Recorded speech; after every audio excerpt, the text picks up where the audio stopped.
Good morning and good day to everybody from all over the world tuning in. Today we have our second morning and afternoon panel sessions on our promoting space sustainability, awareness raising and capacity building related to the ATS guidelines project. My name is Annika Kazarian. I am a member of the Office of the Director team at UN-USA, and I'm going to be introducing to you real quick the event series and also related to the opening remarks. And then I will give the floor to my colleague Ian Freeman to moderate the event further on with four of our speakers in this morning panel session. Before I would just go forward, I would like to remind you to please turn off your camera and microphone as we try to enhance the quality of this virtual setting in this event. So, as it has been mentioned during our first event in February 9th, the long-term sustainability or ATS guidelines was adopted by the Committee on the Peaceful Use of Outer Space or COPUOS in 2019 after a 10-year-long negotiation process. While these short 21 ATS guidelines are indeed a milestone in putting paper what responsible and sustainable space activities look like in the global level, we also realize that now it is the time to present and showcase in a real-life sustainable practices in a multi-stakeholder environment in the space field. And in order to do that, in the framework of this project, in early February, we already had our first great event with space industry representatives. The second event is today, for which we invited space agency operators to tell us how their work relates to space sustainability and the ATS guidelines.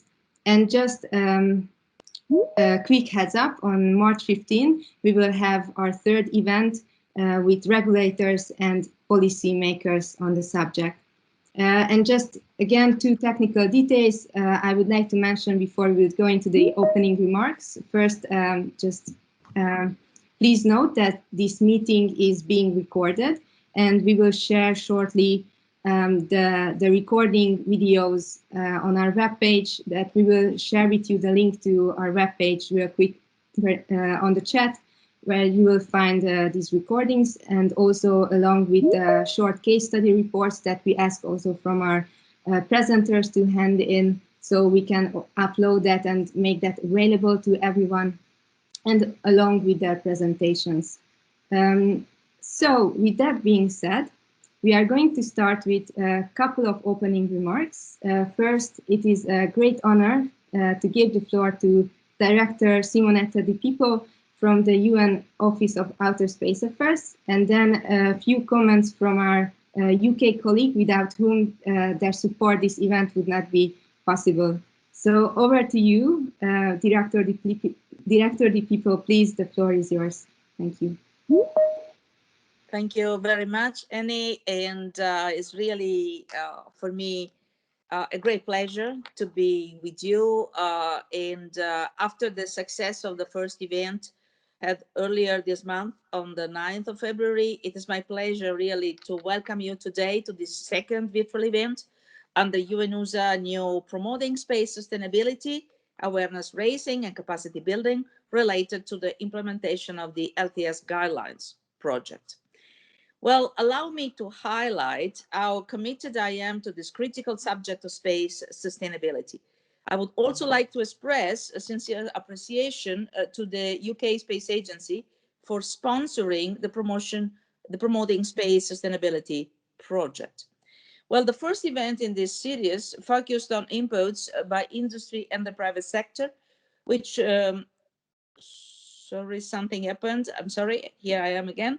Well, the first event, as I said, of this series focused on inputs by industry and the private sector, with speakers from across the global space sector illustrating in their own words what space sustainability looks like in practice, providing example from their space company operations.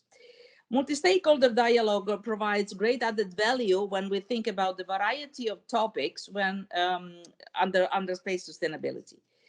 That is why we continued this cross-fertilizing and pragmatic approach, inviting space agency operators for today peer-to-peer discourse. We look forward to space agency representatives sharing their operational case studies on how they implement the guidelines on the long-term sustainability of outer space activities of the Committee on the Peaceful Uses of Outer Space on an everyday operational basis. So, dear colleagues, UNOSA really aim for the promoting space sustainability projects, and indeed this event series is to facilitate constructive peer-to-peer exchange, as I said already. I'm excited to hear practical cases articulated by practitioners and experts. I believe sharing stories and experiences and learning from each other is the most valuable way to address this universal challenge, which is of concern to all of us. Indeed, only by putting into practice what is already agreed on paper can we hope to achieve the step change in sustainability that we need to ensure global space activities can continue to thrive for many years to come. So thank you really very much for joining this UNUSA event today, and I wish you all a productive and successful dialogue. And thank you again very much for all of you and for your time and your support to this initiative. Thank you. Indeed, we really appreciate your valuable remarks and opening, Director. Okay, now we are going to Sarah Boyal, who is the Director of Regulation at the UK Space Agency, for a few opening remarks from the side as the sponsors for today's event. So please, Ms. Boyal, the floor is yours. Thank you, Annie, and good morning, everyone. It's lovely to see so many of you here today. I'd like to start by thanking UNUSA for organising this event and giving me an opportunity to talk about the progress we've made in implementing the long-term sustainability guidelines. I understand that the industry-led expert group earlier this month was a great success, and I applaud UNUSA for keeping the momentum going on these important issues. As you're probably aware, the UK has for the first time provided funding for a project with UNUSA to support collaborative projects between organisations in the UK and our international partners. As well as addressing the issue of space sustainability, this project also aims to share good practice and provide some practical examples of how the LTS can be implemented. For the UK, as well as being the first project we've funded with UNUSA, this is also the first project we've funded from our National Space Innovation Programme, which we launched last year. In the UK, space has become increasingly important for our government. Last year, we launched a National Space Council to provide strategic leadership on space across government. And in the next 6 months, the government will be setting out a national space strategy to outline the UK's priorities for space. As society becomes increasingly dependent on space-based assets, we've seen the space environment become increasingly congested. So the agreement of the 21 guidelines demonstrates our collective commitment to tackling these challenges and ensuring that the LTS agenda is championed by each of us. As space agencies, we're in a unique position. We play a part in shaping government policies, both domestically and internationally, leveraging innovations from industry, from scientific experts and academia, to ensure that we provide a strong evidence base for our continued investments in space. In the UK, we've always taken a collaborative approach to space, cutting across national divides and political hurdles to deliver ambitious programmes which push scientific and exploration boundaries. But we must balance this ambition with a commitment to future generations who should enjoy the same access to space as we do. The UK welcomed the adoption of the 21 guidelines for LTS in 2019, and would like to encourage states and international intergovernmental organisations to tangibly implement them and share best practice. We're taking practical steps to implement the guidelines within our regulatory framework, and we're keen to engage and collaborate with other nations who have similar aspirations. At the upcoming STSC, the UK will look to share an update of last year's conference room paper that highlights the approaches taken by UK industry and the regulator to meet the guidelines.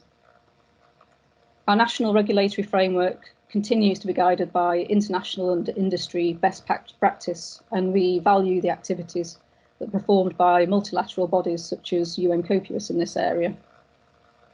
We're also looking forward to the establishment of the new LTS working group to help facilitate the sharing of experiences, practices and lessons learned in implementation of the guidelines. So this project therefore marks the UK's commitment to support this by promoting the sustainability of the outer space environment to maintain access for future generations, by encouraging the effective implementation of the LTS guidelines, supporting member states to constructively engage in the upcoming LTS working group at COPIUS, and promoting inclusivity by identifying gaps and challenges associated with LTS guideline implementation, so as to support the capacity building needs of all countries.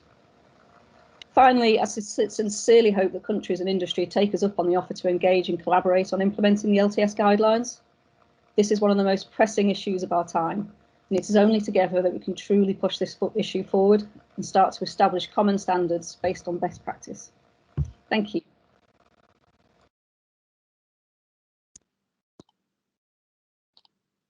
Thank you very much, Ms. Boyal, for these wonderful opening remarks to set the scene for today's event.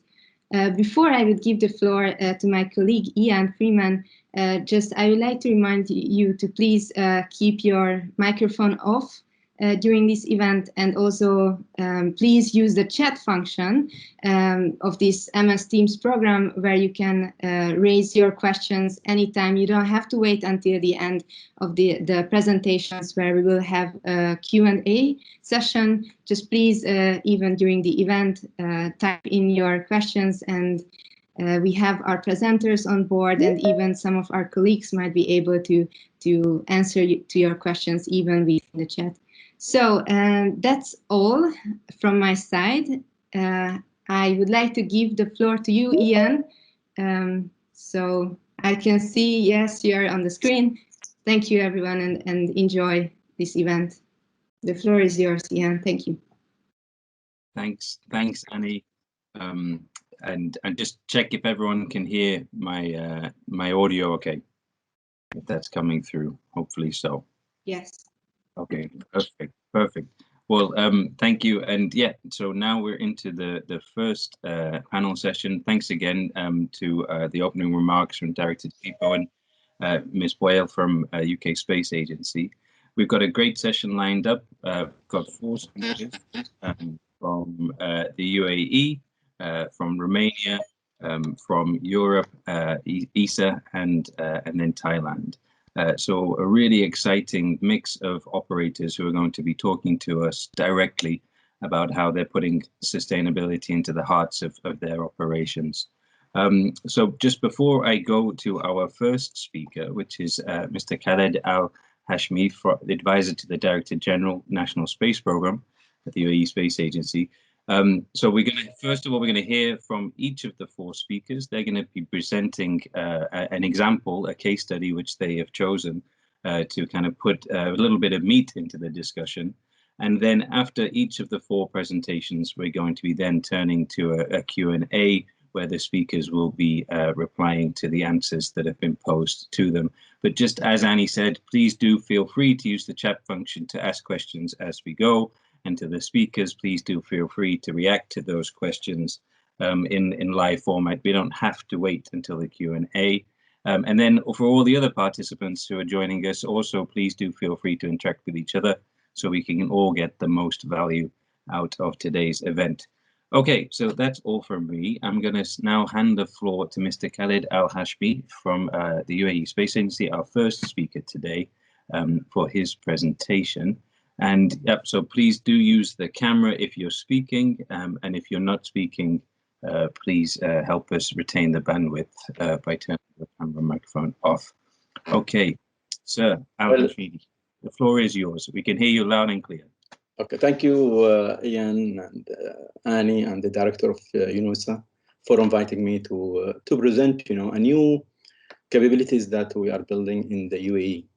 Which is the National Space Science and Technology Center. It's a new center which has been established since 2.5 years. And as you know, that if you want to sustain capabilities or space activities, then we need to encourage and building research centers especially within the academia, to engage the youth and the faculties and also the public. So National Space Science Technology Center is one of these new assets or new infrastructure that's been added. I will not go into detail about what we do in terms of the strategy, but I want to emphasize our main objective is to strengthen the R&D activities that is related to space science and technology, to engage the youth, to build the necessary infrastructure to fulfill the UE vision in terms of developing its space sector. This National Space Science Technology Center focusing on six main topics, which is we are into building building satellite up to 150 kilogram. The first slide I show you is the new facility, which yet commissioned last month, which it include clean room, thermal pack, ground station, and chamber. So that will enable us to be. The second area is in-space propulsion, and also very important is the Earth and planetary science, where we established this unit 1.5 years, and now we are active in some of the activities which I will present today specifically for this unit. And also we are in the near future to develop some of the space payload to look into certain phenomena, whether climate change or other interested study that we want to explore for the benefit of the humankind. Space communication and precision positioning, and also onboard real-time system is our focus in terms of R&D. And so this also we I identified 6 main topics, but also we look into what are the emerging technologies, and we try to embed these emerging technologies into what we are doing. For example, the AI, where we are into utilizing it in the image processing of satellite, and also in the future, hopefully we can develop payloads that it can be more smarter to process data in orbit. Big data and also 3D printing is these are the main 4 emerging technologies that we have been identified, and we will be working and trying to embed this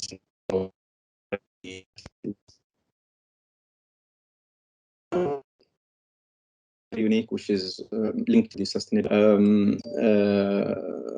The land cover land use map, we with the support from the space agency, we developed this one for the UE, utilizing high resolution from so and then also we developed the medium resolution from Sentinel.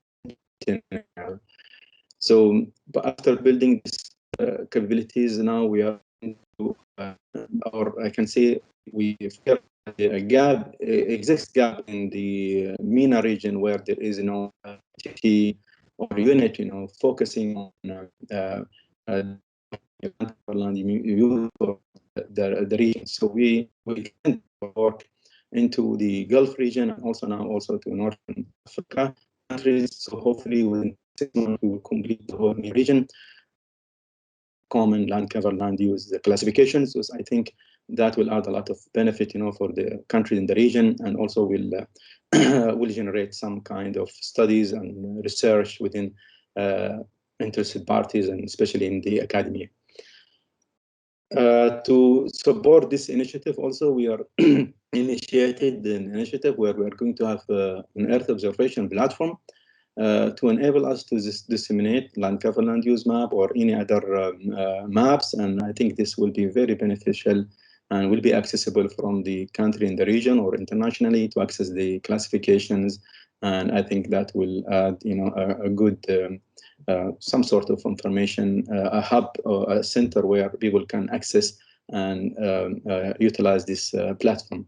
And hopefully through this program, we want the next step is after we develop for the region is to collaborate with the European Commissioning and also the Copernicus to consider NSCC as one of the partners in terms of updating this map and contribute to the country in the region in terms of, I think this project will add a lot of benefit, for the region.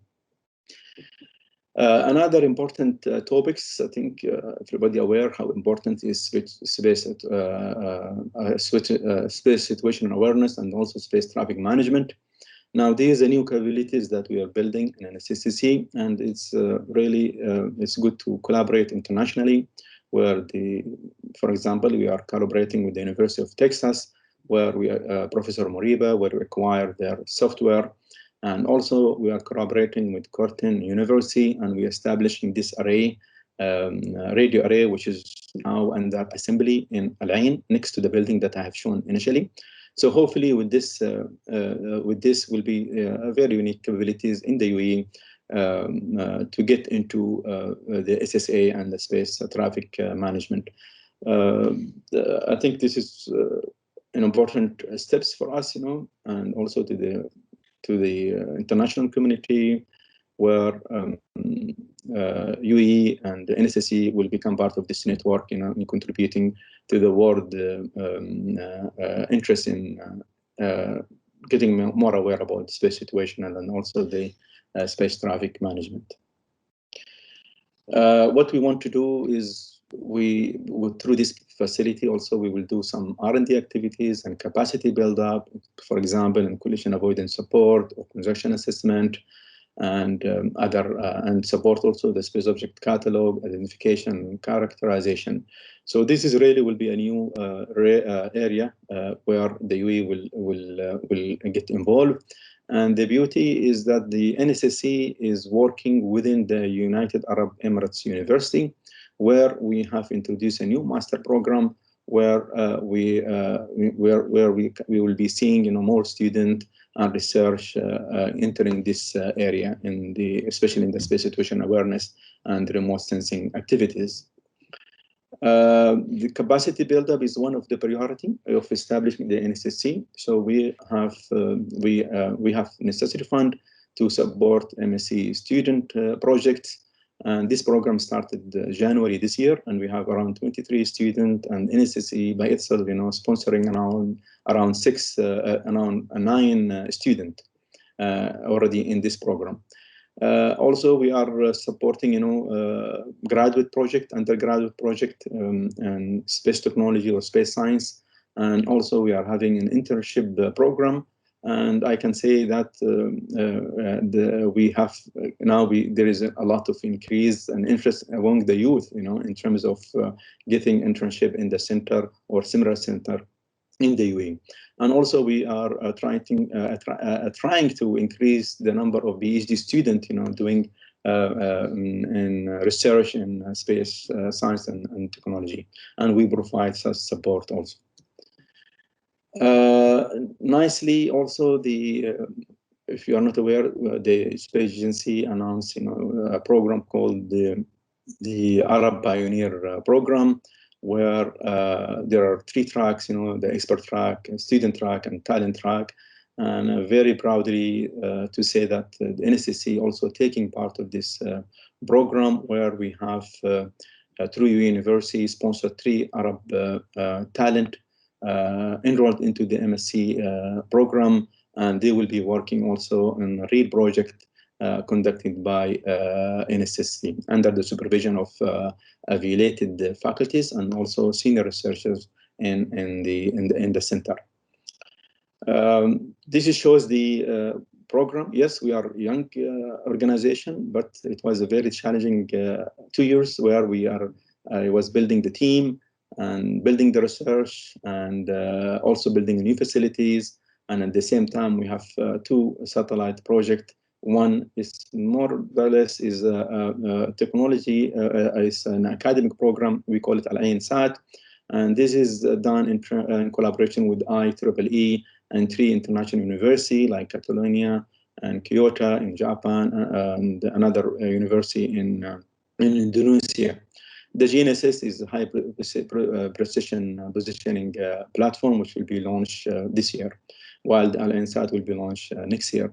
The Earth observation platform I discussed, they will be launched this month, 2 months or 3 months from now. And beginning of this year, we commissioned the AIT facility, And also we commissioned a ground station with SNX and UHF antenna. So this is a quick introduction about the NSSC and how the UAE is progressing and trying to sustain its space activities. And I said, such assets is very important, if you want to sustain space activities and that contribute to the humankind.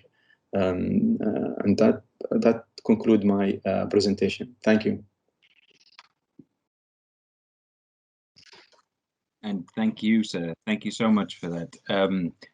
It was really nice to see so much work going on in such a short amount of time. And apologies, I've been informed that I got your title slightly wrong in terms of your job as director of not of the National Space Program of UAE, but obviously of the National Space and Science Technology Center that you were just talking about. So apologies for the mistake on my part. Thank you so much for those comments. I mean, I'm really interested to hear more when we get to the Q&A about those experiences you were mentioning about partnerships and collaboration, because there's obviously a lot of discussion and content in the LTS guidelines that rely on different networks coming together, information sharing as well, which is obviously crucial for SSA and STM ambitions.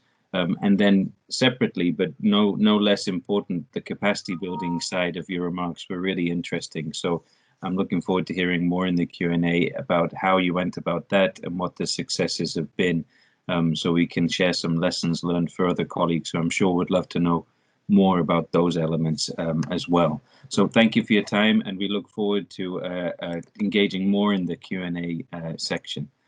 Okay, great. Now we're going to move on to our second speaker now, which is Mr. Marius Ion Piso, CEO of ROSA, the Romanian Space Agency. And perfect. Thank you so much, sir. There you go. Nothing more from me. The floor is yours. Over to you. Thank you, Jan. I'm going to share my presentation. Hopefully everything is okay. Perfect. Great. I'm here in my quality of the head of the Romanian Space Agency, and I will give some details about the Space Surveillance and Tracking Operational Center under the Romanian Space Agency, or how do we call it, ROSA. ROSA is the National Space Agency of Romania. It has been established 26 years ago. The main jobs are space program management, then the international representation of my government and my country, bilateral and multilateral in space and space-related issues. We are a COPOS representative. We're giving the COPOS delegation since 1995. One of the main job of ROSA is the government representative for the European Space Agency. Romania is a member of ESA since 2011. And also we are representing the country in the European space programs, in the board and in the subsequent organizations. Our strategy, the new one started in 2018. Is called the 3S. The first S means science and technology, which is the main driver for our activities. Here we're participating to several space missions. Then we are developing basic science, but also technology-related research. Then the services area, the second S, this means the whole range of space applications, telecom, positioning, navigation, timing, Earth observation, but also integrated applications as telemedicine, as precision farming, as disaster management. And the third area is security, and security means security for space, and this is space traffic management, and security from space, which means space weather, and which means also near Earth objects. Well, regarding the LTS, the long-term sustainability guidelines, we're giving some example on the compliance of our activities with those guidelines, as the policy and the regulatory framework. So we have a National Space Agency, and we are preparing now a detailed national space law. Romania had the general elections the last December, and we have a new parliament now, and we will restart probably a new space committee in the parliament.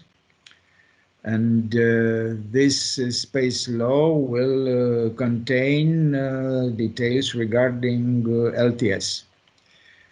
Then we have specific national laws regarding critical infrastructure, and space systems are included in this law as critical infrastructures.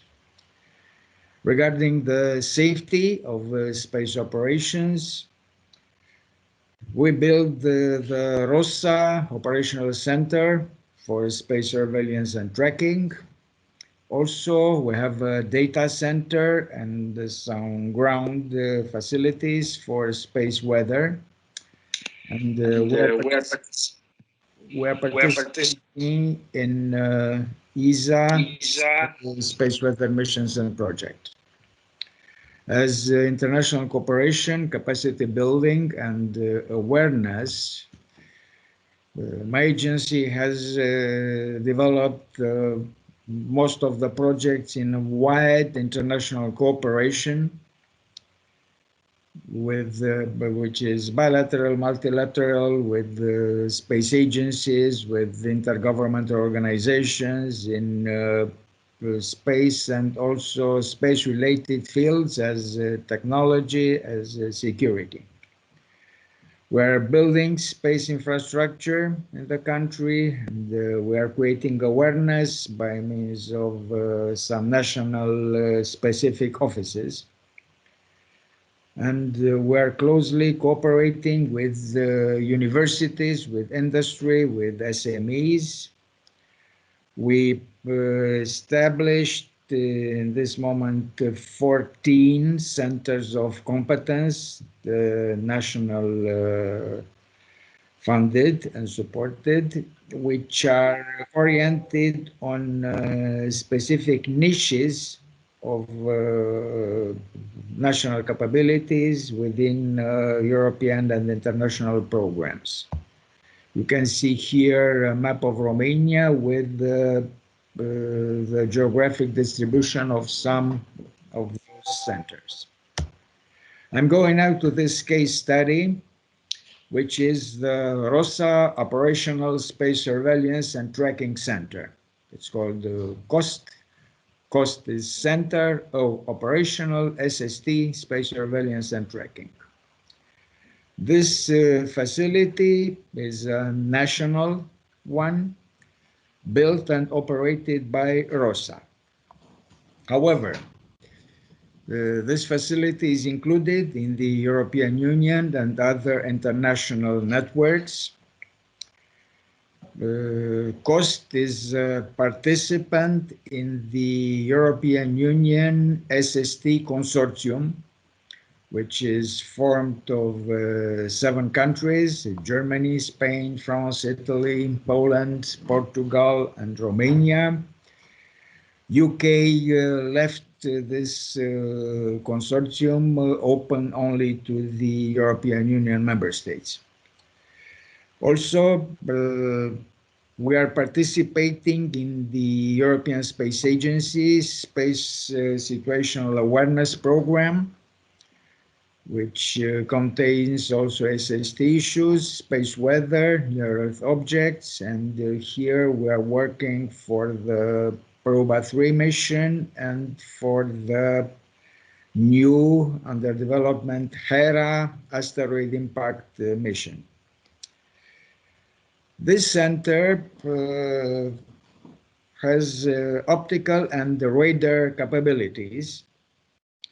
On the territory of Romania, we have 4 optical sites started being operational since 2018. And we are developing now 3 optical facilities overseas. It's an interesting feature that we are upgrading these centers for parallel operations on quantum key distributions, utilizing the same optical facility. Then we started building, and we will end it at the end of this year, quasi-monostatic radar facility in Cheia. This is something like 110 kilometers northern from Bucharest. This is an important radar capacity, which will be able soon to track something like centimeters at 1,000 kilometers. And this facility will be included in the international networks. So we are able now to track space debris, but to offer services of tracking for re-entry and fragmentation. This ROSA Center is operational since 2019, and I repeat, it is supported by the European Union SST consortium, supported by the ESA specific programs, and of course by the national program. As lessons learned and how to, let's say, how to transfer part of our experience to other potential space agencies which intend to involve in this area. So the first issue is to establish a national coordination, which should be a space office, a center, an agency. Then invest in national research and technology development space program, and also build infrastructure, build regulations, build also interagency structures in order. Space is not only is not an area. This is a huge space of activities. Space is good for many ministries, starting from agriculture, interior, foreign affairs, research and technology, environment, education. Then you should involve as a participant, at least in international space missions and projects. Space is international at regional levels, intergovernmental, and multilateral. Take part to global actions and organizations. The international capability is essential when building a space structure in the country. Then try to invest in specificities. You shouldn't do everything. You should understand everything, or almost everything in space issues, but you should not finance everything. You should develop some national specificities. We call them niches, which they might be technical, they might be geographic, they might be ideatic. For example, we develop niches in narrow fields as intra-satellite wireless communications. This means replacing the harnesses in larger satellites, or radiation hardening, utilizing petawatt laser facilities, Or national niche is the lower Danube and Black Sea and Danube Delta, where we have some, let's say, environmental actions utilizing space technology, but also where we're developing launch pad and test area for high altitude experiments. Then build centers, build capacity, build competence. I would like to thank you for your attention. So much. And I would like to thank you, sir, for your time and sharing those really pertinent experiences. Again, also very nice that, like with our first speaker, some recent activities, only 2019 there. So it's nice that we are experiencing and sharing some very relevant and current activities so far in our first two speakers. I was very interested in the points that you were making at the end in terms of the lessons learned and the connection with research and technology. It'd be nice to hear a little bit more in the Q&A about how Romania is working with your national space sector, the other stakeholders such as universities and things like that to really make this a reality. And then also your comments about regulation, which go into the section A of the LTS guidelines, which obviously we're going to be focusing a little bit more on in our third event on March 15th.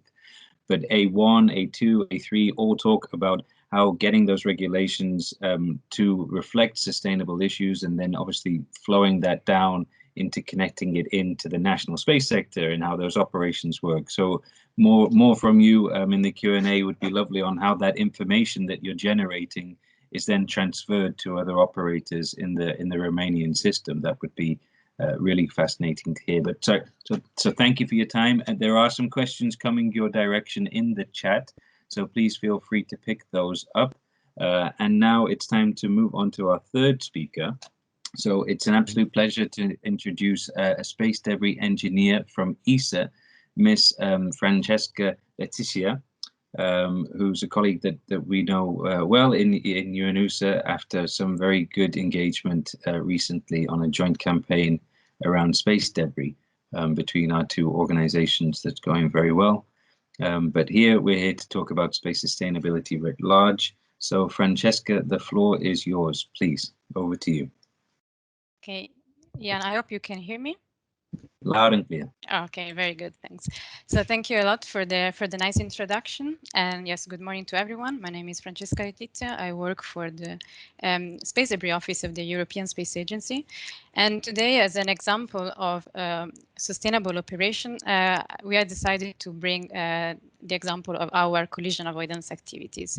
And during this presentation, I will try to give you an overview of these activities and also to link them to different aspects of the UN LTS guidelines.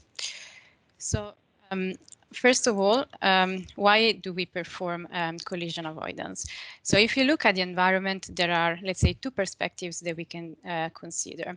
On one end, as an operators, of course, we are interested in avoiding that our mission is prematurely terminated because of an impact with a piece of debris.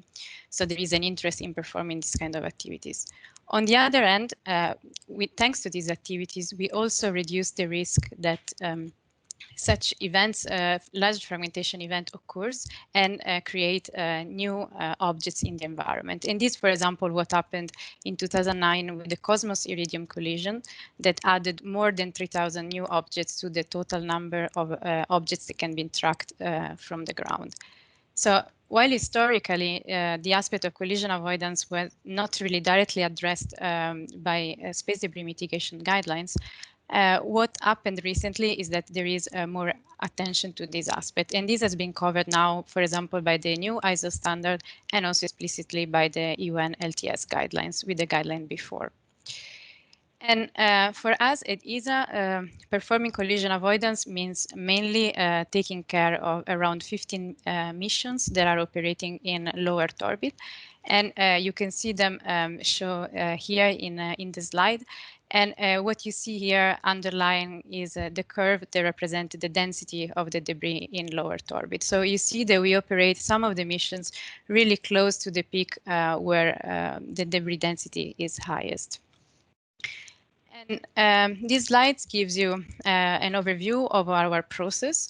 And the idea now for this presentation is that I will go a bit more in detail in explaining the different blocks of our process. And as I said, I link them to the UN LTS guidelines. So to start, this process is fed by two main data sources. So on one end, we have the space surveillance networks, so the SSA data providers. They provide us with data on the objects that are in orbit and on upcoming conjunctions. And then we have our flight dynamics teams that will give us data on, for example, the trajectories of our satellites and which maneuvers they are planning to perform. This data is automatically retrieved and then processed in our computational pipeline, basically to determine which is the risk of collision. And the result of this computation is then stored in a database. And this database is useful for us, for example, also to perform statistics, but is also the back end of a visualization front end that we use, for example, to inform the flight control team in case of high-risk events. And if we go a bit more in detail, for example, we can start from this data exchange that we see represented here. So for example, the data that we receive from the space surveillance networks is distributed in the form of CDMs. That means a conjunction data message. This is a standard format, so these respond to the guideline B2. And it's also actually a very good example of how standardization works. In fact, before this standard was established, this data was distributed via email, but it also was not very clear what was the most efficient way of doing this. So what happened in the early 2000s was that a series of workshops were organized to gather the needs from operators. And then these needs were translated into a draft of the standard, then was then, let's say, relatively quickly approved and is now very largely adopted. The standard formats are also employed when we transmit information on our trajectories and on maneuvers. And this is in response, for example, to the guideline B1 on regularly providing updates on our own satellites missions. Another data source to this process is our DISCOS database, where we store information on objects in orbit, such as, for example, the dimensions of these objects. And for the DISCOS database, besides curating the data available in the database, we also provide access to it worldwide. So we have currently around 500 users of the database. They can access it through this web-based interface that you see here. But we also have several operational users which have basically embedded the data in DISCOS in their operational collision avoidance activities. And as I said, so this is now the core of the processing of this data. So we receive the information from here on the other objects in orbit and from flight dynamics on our own trajectories. And then the idea of this processing chain is to compute the collision risk associated to these conjunctions. And then, if needed, this processing chain can also support the design of collision avoidance maneuver.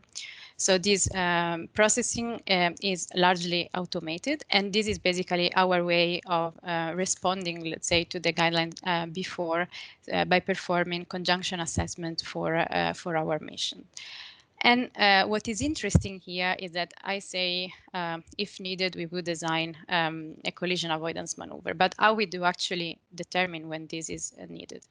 So what is interesting here, I think, is that for our own missions, what we do is that we try to understand how different level of collision probability relate to the risk that you are mitigating for that mission.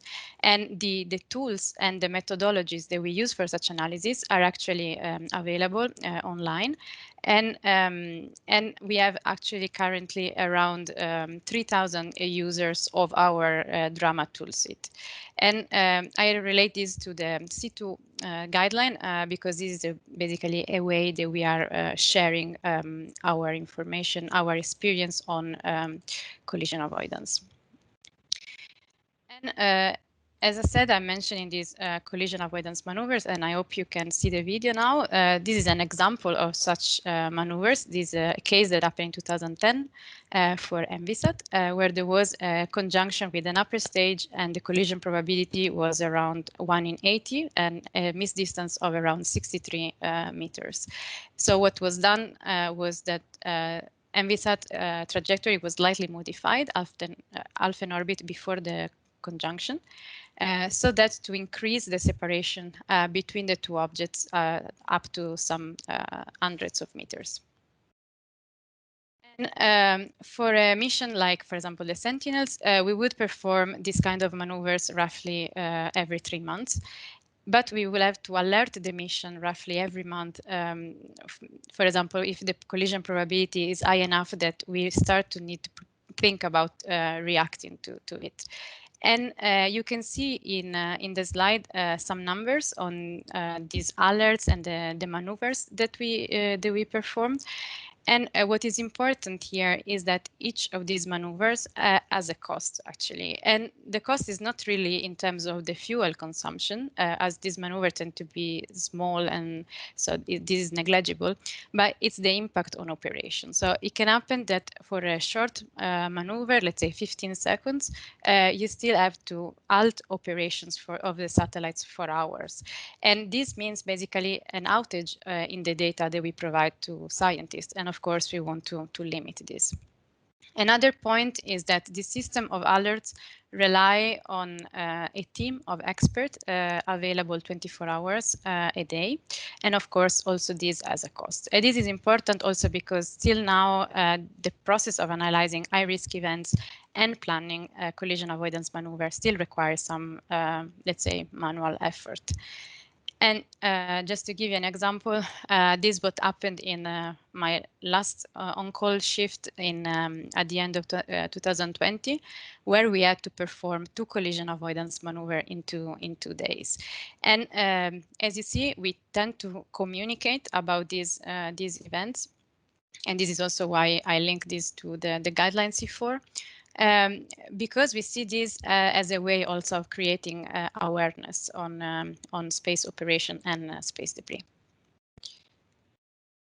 As I mentioned at the beginning, we store the data of this conjunction in a database so that we can also analyze them. And what you see in the slide is an example of such analysis where we are looking at which kind of objects our satellites are encountering in these conjunctions. And the data that you see here in the slide refers to events with collision probability larger than 10 to the power -6. And what you can see is that for a number of years, the fragments generated by the Feng-Yuan-C fragmentation and the Cosmos Iridium one have represented, let's say, half of the objects that we have encountered in these conjunctions. But we also see how in the most recent years, there is also a new trend that is emerging, and is the fact that we are encountering more and more intact satellites.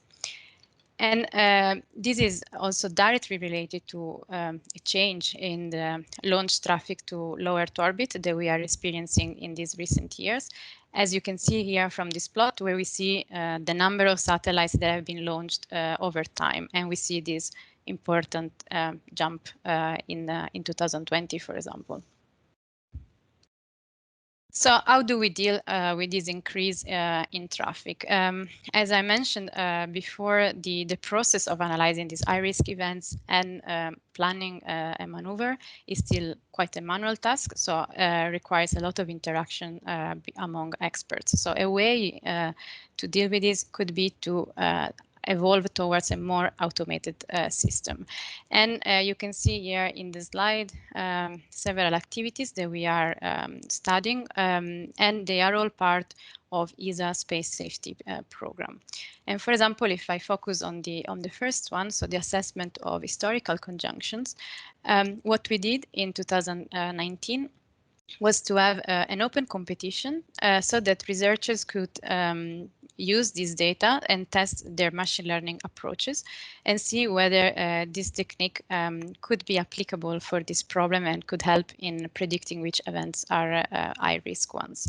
And for us, this competition was also an occasion of distributing an anonymized version of our CDMs collected through our operational activities.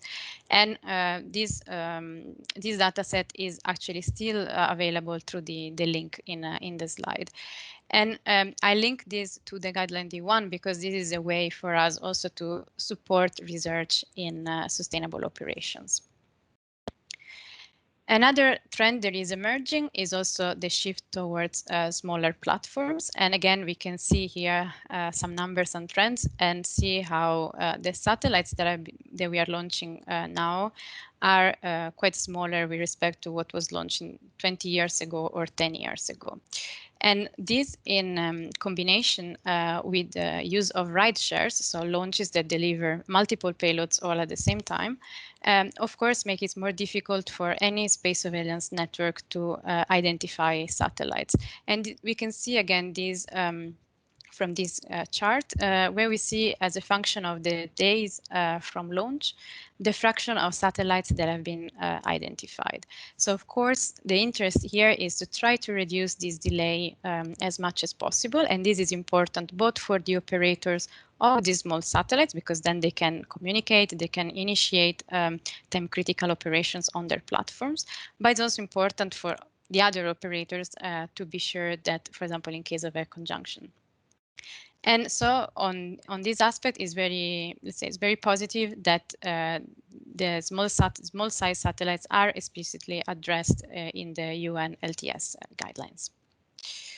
So to conclude, collision avoidance is an operational reality for actors in space, and we have seen through this presentation a bit what it means for ESA, and also how different elements relate to the principle in the UN LTS guidelines.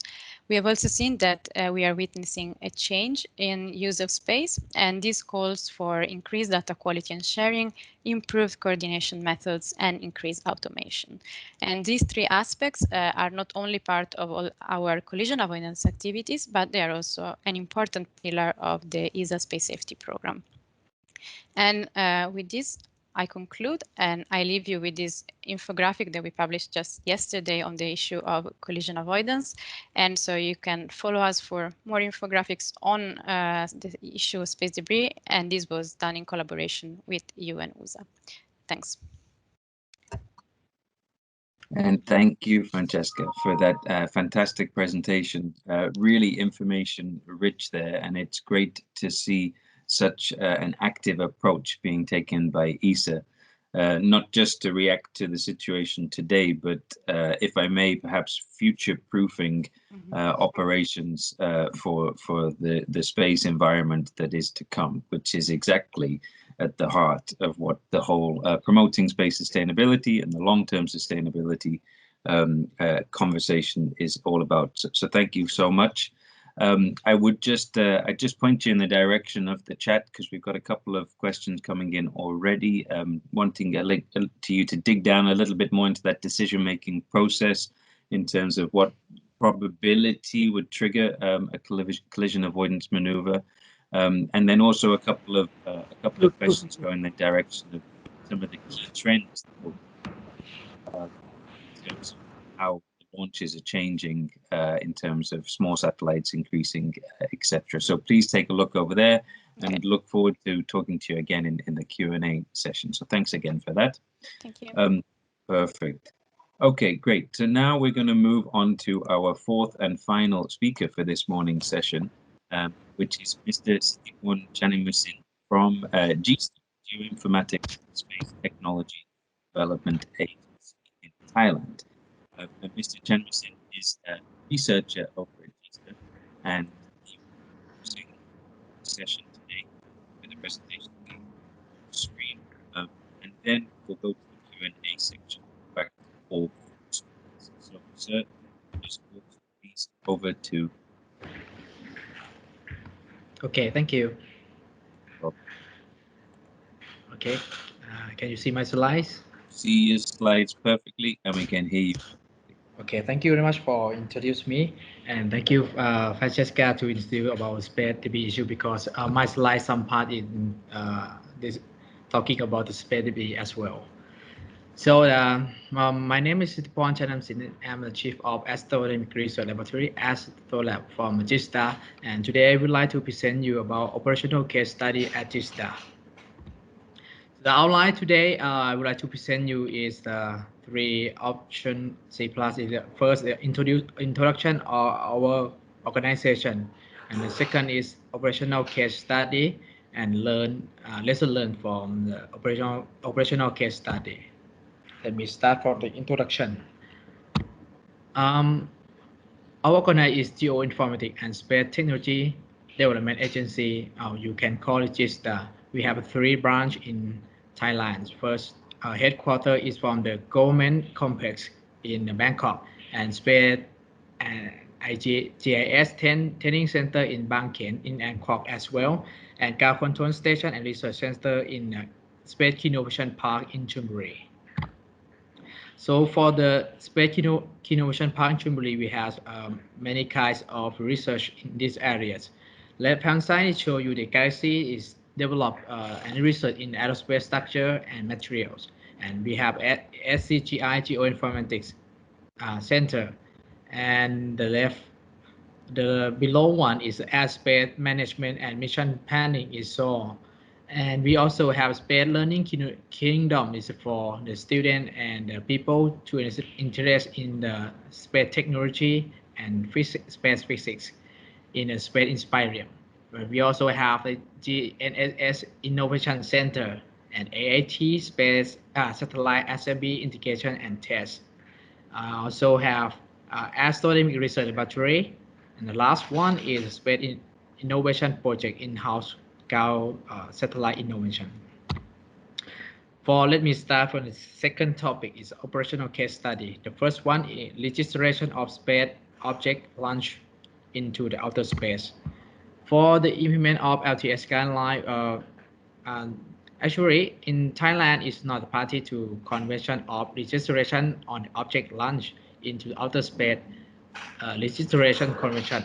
Anyway, where Thailand is comply with the resolution 1721 BXYI by having a voluntarily register the first Thailand Earth Observation System or TEOS is operating in 2008, and GISTA is own and take care of these satellites. After that, we also have the registration of space operation. The cabinet of the Thailand focus on this one is very important to have the procedure, and some organization responsible have authorized to do this. We have the cabinet. The cabinet of Thailand is give the GISTA and Ministry of Foreign Affairs to process this, the registration process. The first satellite owner will fill in the complete form and then send to GISTA. GISTA will take care to check all information is complete or not.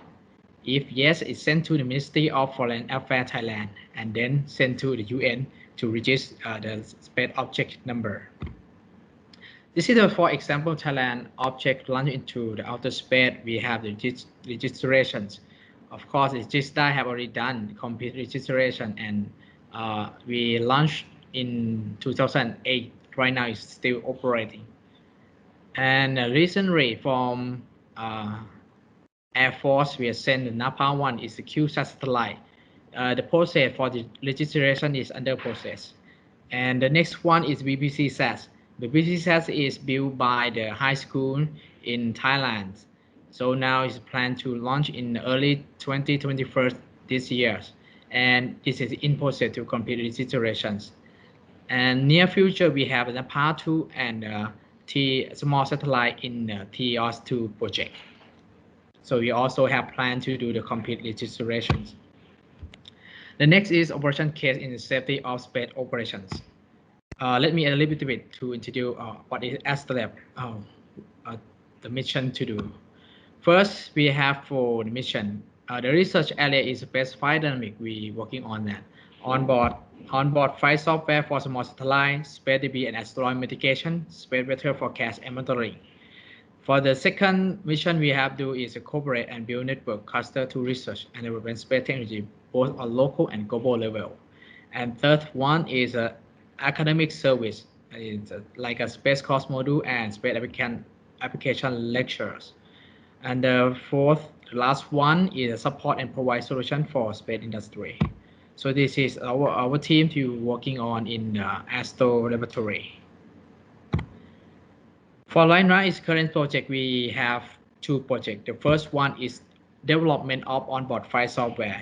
We use the platform FLP microsatellite platform. This one to build our own flight software. This is a board onboard computer we have after we develop flight software and test this on board. This is an engineering model. And this is the development tools. You can see the left-hand side, the flight test software here.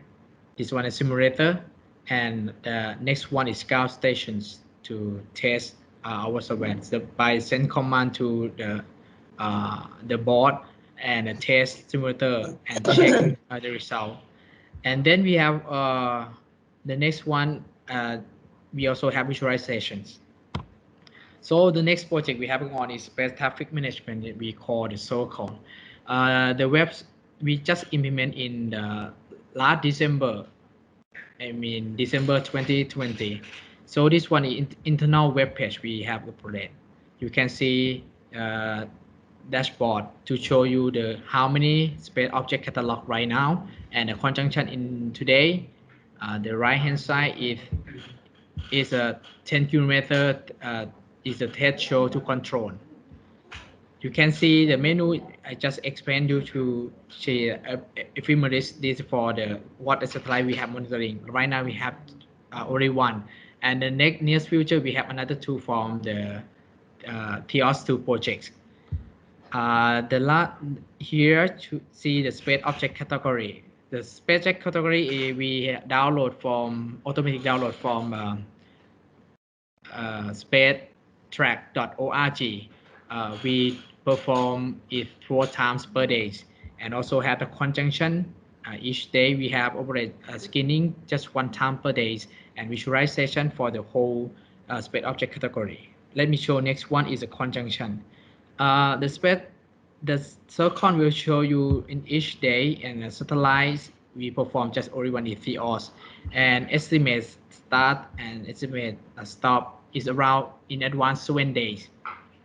When we click inside, it shows each day have how many potential risk of space object we have risk.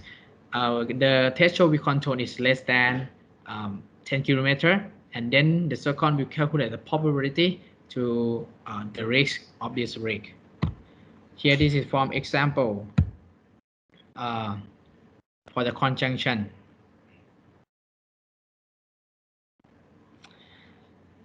So next, in the couple of weeks ago, we have last set conjunction event is quite high risk. The mid distance is less than 200 meters, and the collision probability is higher than 10⁻⁴.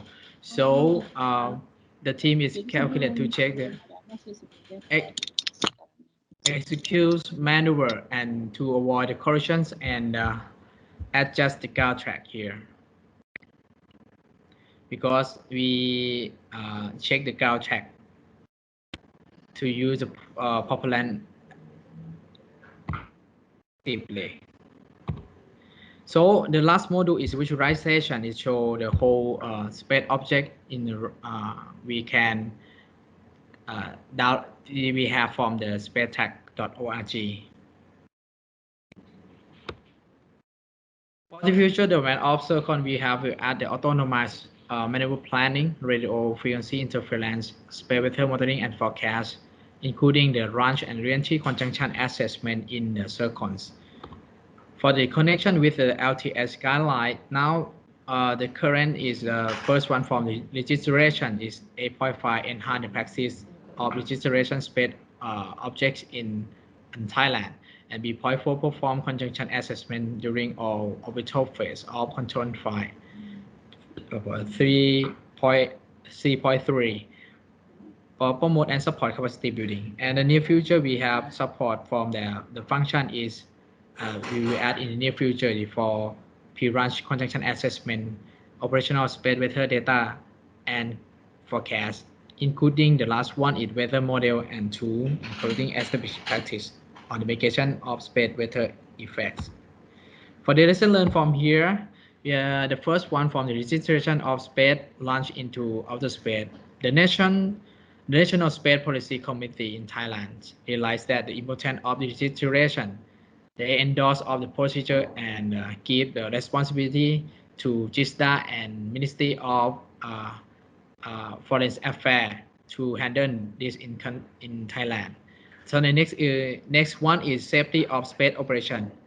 The second is successfulness of this assurance of safety of satellite operation can be increased reliability of the operator for other space missions. And the next plan we will implement all service for all Thailand satellites, and it's possible to full support for international space traffic management in future and promote and adopt LTS guideline with practice implemented by a developing country. Thank you very much for your attention. Thank you. And thank you, sir, for that presentation. Really comprehensive. Fantastic to see so much activity going on in Thailand. The leadership group, we have a couple of comments and questions already coming in from the chat. At the moment, going in the direction of some of the lessons learned. Guide 5 registration practices. So anything that you could share in terms of the journey that GISTA is taking, and that would be great. And then also a little bit more about how the leading role that GISTA plays as the central public body, how you get that information out into the Thai space sector, talking to the other stakeholders, and the point you made just at the end about getting that information to help other missions going ahead. So looking forward to hearing more from you on that. Okay, so now thank you so much. That ends our initial round of introduction presentations, and a fantastic range. You know, we've jumped from UAE over to Romania, and then over to the European Space Agency, and then just there in Thailand. And so now it's really a chance for the participants to pose their questions to the speakers, to see if there's anything that they would like to hear a little bit more about. We've already had some great comments going in, including on whether the presentations will be shared, whether the recording of the event will be made available, and of course they will all go online on the UNUSA website. So the first question I would actually, and I'll keep an eye out to see if they come in as they go on the chat, but the first question I would like to jump all the way back to our first speaker, Mr. Al-Hashmi. And you had a couple, well, you had lots of different interesting points in your presentation, sir. But specifically, you had some partnerships, I think, with the University of Texas, some partnerships with universities or institutions in Australia. And it would be great just to hear a little bit more about that international collaboration that's clearly at the heart of your activities. So some more background on how those partnerships have come about, what it means for your institution, and how they're working, I think could be really useful for colleagues dialing in. So, sir, if you are still with us, please do feel free to pick up those comments and remarks and share a little bit more information. So I give the floor back to you. Okay, so the as highlighted, you know, the for the space situational awareness and the traffic management, there are two universities that we have collaborated with: the University of Texas at Houston, and then Curtin University. For the Texas, with Professor Moriba, mainly we acquire the software that he's using to be part of the network. And with the Curtin University, in terms of duplicating the asset, or they're having an initiative where to deploy a radio array at different parts of the world. So we acquired that asset and facility and we duplicate it here in the UAE, so to become part of the network. Now, our objective is really to not to start producing our own software at the moment, but to utilize whatever available in the market, especially in collaboration with the universities, such as the two universities that we have. It's an initial step for us, to build local capabilities, and we found that it's an easy way or better way to collaborate with other people who are already a little bit advanced or more advanced than us, so to start from where they already started, and hopefully we get our hands-on experience in enhancing the software or developing another capabilities on the top of what we have acquired at the moment. I hope I answered your question. Of course, that will open a door for us also to do a common joint research with these two universities or with other research institutes also as well. Got you. Perfect. Thank you so much. And then what's the plan, if I may, once that research is wrapped up? Do you have an established route to get that back into perhaps the policy making process or something like that? How does that work? Sure. So we are updating the UAE Space Agency. So there's the formal agency in the UAE, and they have great interest on the space situation awareness. And so there was an initial discussion to establish, I think, an office here for UNOSA in the UAE. And I don't know the update of that project, but I think whatever needed, to advance UAE getting into the space situation awareness, I think this is the first step to acquire some of the assets and build local capabilities that will enable, the space agency or other regulators, to further advance the policy agenda. Yeah. Yes. Perfect. Well, good luck to you, and looking for you to you mentioned that there is some potential enhanced partnership between us here at the UN and stakeholders in the UAE, and that is going very, very well, and we're looking forward to taking enhanced steps on that going forward this year and in many years to come. So thanks for bringing that up as well. Okay, I'm going to turn to our next speaker now, and I do encourage folks to please do write down any questions that you have in the chat.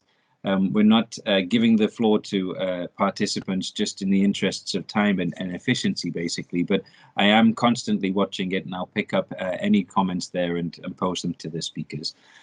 So now I'd like to turn back to Mr. Piso at ROSA, because obviously very well-established network ecosystem of space actors in Romania. You showed us a map of the country itself, and we had some comments already coming in of overseas facilities. And just a little bit more from your side, again, a lot of information being gathered and a lot of processes being established for getting that information into the hands of ROSA. And how do you work that out into your network? How do you communicate that to the different private stakeholders, the different public sector stakeholders? Because obviously the value of that information is maximized once it's shared. So a little bit more from your side on this aspect of how it works in the Romanian context would be really welcome. You see, we have established our system since more than 25 years, and we created more or less an ecosystem built of all kinds of stakeholders. There are the universities, there are the research institutes, there are the companies, there are the non-governmental organizations, and this ecosystem presently I can give you some figures. There are something like 1,200 full-time equivalent persons working for space. This means around 3,000 people involved in such activities. And I'm thinking only of specific space activities, not the services. And our, let's say, strategy is oriented mainly to national development in harmony and in synergy with the international environment. So this is an issue in which, due to the longer term of our programs, and to the fact that basically we did not change the strategy since more than 2 decades, so we're keeping constant some objectives. We are able to track the learning processes, the education, and the utilization of education in research and development and the industry. For example, we started the development of the microsatellite laboratory in the Institute of Space Science in Bucharest in 2002. And the target were 5 or 6 students in the second term.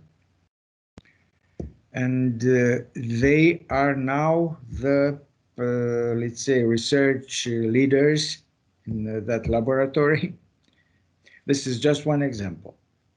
And they are, let's see, they are teaching other people, and they developed many activities and infrastructure. So this is one of my advices.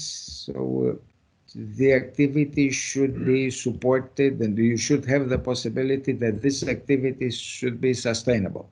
And this is more or less an extension of the long-term sustainability concept of the COPUOS. You do not need only the space to be utilized to be sustainable, the outer space, but also the internal national space. And you should be able to have some stable organizations. And the most important issue in which we invested is competence. This is national competence. Thank you. No, thank you, sir, and thank you again to the contributions that Rosa are making, and as you say, not just nationally but also internationally. For example, we recognize and commend the support that you're giving to the Technical University in Moldova for safety testing of the CubeSat that they are building as part of the Access to Space for All program that we run, and in particular in the KiboCube program, which we run with the support and generosity of JAXA over in Japan. So that's a very nice story of how this looks like in practice. It's Rosa, Moldova, UN and the Japanese all working together to bring the reality of space in a sustainable and responsible way to life. So thanks again for that, and thanks for those comments just now. Really great stuff. Okay, I'm still looking at the chat coming in, but I've got lots of questions also from earlier on in the session. So to our next speaker, Francesca, you spoke a little bit about, so 2 questions really. You spoke a little bit about the cost of doing some of the different actions that you described in your presentation. So I realize that this may be a question which is a little bit difficult to answer. But any insights you can give in terms of how it works in ESA, in terms of reallocating cost, reallocating resources, and of course here we're talking about human capacity as well as all of the other different capacities and concepts of resources. is it a tricky thing? Is it something which it's easy to make the argument that these resources are needed where they are to make sure the operations of ESA can continue in line with the trends and the kind of the future perspectives that you were giving? So that's the first question. And well, I'll give you a chance for that one first, and then I'll ask my second question. So please, back to you. Yeah.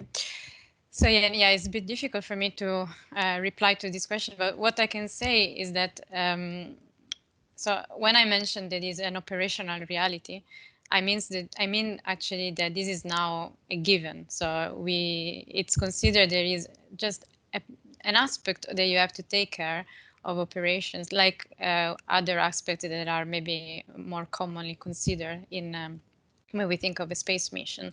So in that sense, it's just part of the essential service that should be there when you are performing a mission in one of the protected regions, for example.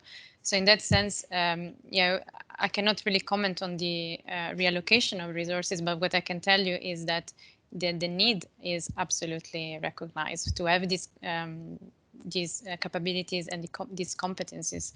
Yeah, it's needed. Basically, it's a requirement. Not a problem, and thank you for that answer. So the case has been won, basically, and the recognition is there, which is fantastic. And learning more about that journey, perhaps not today, but at some other point, I think would be something which colleagues in other space agencies around the world would love to hear as well. So just quickly, the second question, this is picking up from a question in the chat from Sharon, and it's really just honing in on some of the comments you made about small satellites. Mm-hmm. And the question really is going in the direction of, okay, so what is the biggest challenge? And maybe it's difficult to quantify biggest in this sense, but is it identification of the satellites, or is it the number? And obviously that's not a binary choice. But again, without wanting to put you on the spot, but your personal experience about working with international standards or how we identify satellites, do you think that there, or small satellites in particular, do you think there's any room for developments and evolutions of the current standard practices in that sense? Yes, this is a very interesting point. So the problem with the identification is that if a satellite is not identified, basically for the operators themselves and also for the other operators, the satellite is not functional. So this is why it's a first level, let's say, problem. And this is why it's so important to be able to establish which satellite is which, let's say. And yes, of course, there are many actions that can be taken. I didn't have the time now to go in the detail of the slide that I presented, but you can see, for example, that in the cases where there has been a coordination between the satellites operators and the launcher provider and the SSA networks, then actually the identification can work quite well and reduce this delay that we had in the slide. On top of this, there are now really, there is a lot of research that has been put on, for example, which devices and markers could be used to enhance the trackability and the identification of also small satellites. Also looking for passive solutions so that they don't don't put too much constraints on the platform itself, so that they can also be more easily adopted. So definitely there is room for developments there. And it's also why, as you said, it's difficult to say is it more important, the identification is more important than number of objects. What I just want to stress here is that also active satellites still represent just a small portion of the total number of objects that are in orbit. So this we should always keep in mind. And so there is a larger dimension of the space debris problem that is not only the small satellites, but also all the satellites that are inactive and are being left there, the rocket bodies that have been left there, and all the fragments from these events, like the one that I mentioned during my presentation. So these are different aspects to consider. Yeah. Absolutely, and not easy, and not probably a one solution fits all situation. And then on the small satellites, of course, we have that other element here, which is the economic cost, right? So we want to make them very easy to identify so we all know what we're looking at, but then we don't want to blow up the entire ecosystem from a commercial sector point of view, and that small satellites are cheap, so that's why they're very attractive, which is another balance to this this ever-evolving Rubik's Cube. So thank you for pointing that in that direction. Really appreciate it. Okay, I'm going to move on to our fourth speaker now. So our colleague Regista, just a question, again, picking up on some of the comments in the chat. You mentioned that the experiences of GISTA meant that there's been a realization to look again at registration, which is 8.5 in the LTS guidelines, and just a little bit more from your side about how that thinking developed in GISA to the point where you got now, and then where you may take that thinking going forward. Again, not wanting to put you on the spot, but anything you can share in that sense, I think would be really interesting. Thanks. Okay. So, sorry, can you tell me? I can hear you again, please. What is your questions? No problem. The question was your first lesson learned was a reference to A5. Oh, okay. And why did that become a lesson learned, and what's your plan to respond to that lesson learned going forward?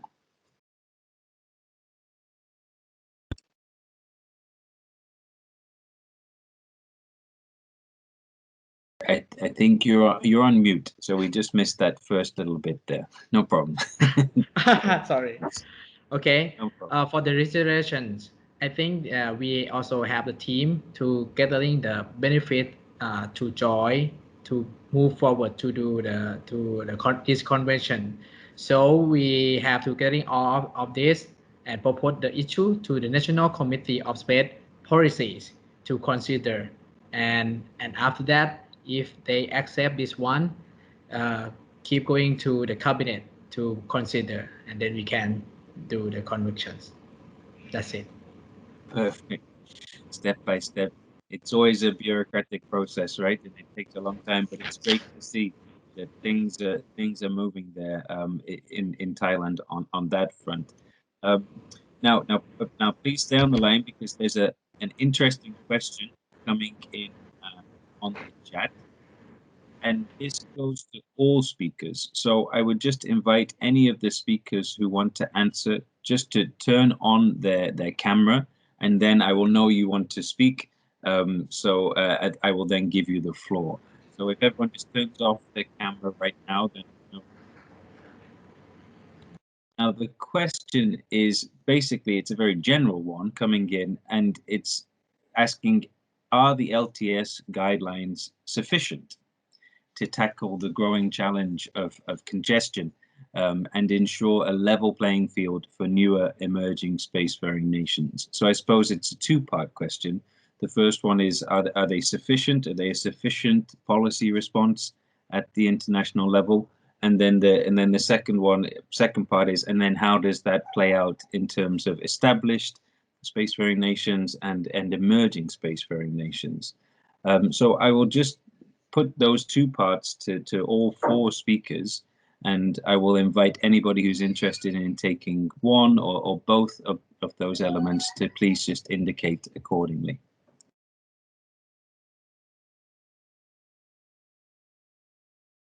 Okay. Over to you. Okay. Okay, Francesca, please. yes, I can go.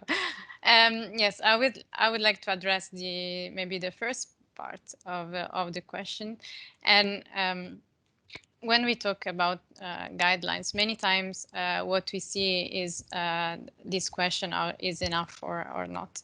But from our perspective also, we have to be aware that the level of compliance with guidelines, for also guidelines that have been proposed in the past, for example, like the IADC ones, in certain aspects is also still quite low or not enough for our desire, let's say.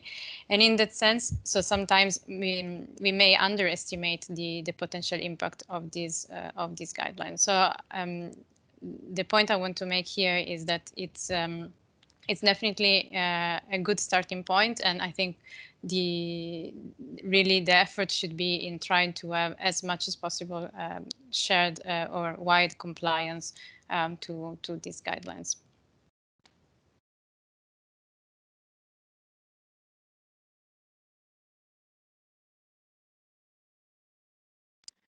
Sorry, slight distraction on my end here, but all good. How is and now I just want to see if anybody else from the other speakers would like to take that particular question. Please, back to you. Okay. For the LTS guideline, I think the LTS guideline is good to all nations to perform, because we can use the long-term traceability in outer space like the name LTS. But the problem is, I think it should be do the implement in practice, because if we don't do the in practice, can do the completely, the guideline is not success to achieve for following the name, the long-term sustainability of outer space activity. It should be implement the real in practice. I mean, that's it. So much. Yeah, and it's always going to take time, right? I mean, the guidelines were only agreed back in 2019. Mr. Al-Hashimi, I think you would like to take the floor again, so please, back to you, sir. That's okay. I think the way that I look personally at the LTS, it is an input, to some kind like setting a priority or giving a hint, where we need to focus in terms of R&D, in terms of understanding what are the interests among countries. So I look at it as an input, for our thinking process, setting priority or policy making, and that why you see, for example, our investment in SSA or the traffic management system that we are installing, so we realize, how important, for countries or around the world, okay, so that's as an input, to help us, to set some kind of priorities. These are my own perspective, on the LTS and how it's important. Absolutely, because as we've already touched upon today, there's lots of different aspects to this. It's not just an easy thing to say we want space operations to be more sustainable over the long term. So yeah, that contribution of breaking down what is a very complex topic is a significant contribution in itself. So a great point there. Okay, so I mean, I would like to give our colleague from Rosa the chance to pick up on that particular question if he wishes. But if not, then I will keep just having a look just to make sure that I haven't missed anything. No, it looks like we're all good to go. Okay, well, perfect. So I think at this point, I'm going to just draw a close to this morning session. I mean, as a moderator, it's been an absolute pleasure, a really fantastically interesting exchange of ideas and exchange of concrete examples of what's happening out there in your respective institutions. So thank you for joining us today to all of the speakers. I'm now going to hand back to my colleague Annie Kazarjan to close up. So please, Annie, the floor is yours. Thank you so much.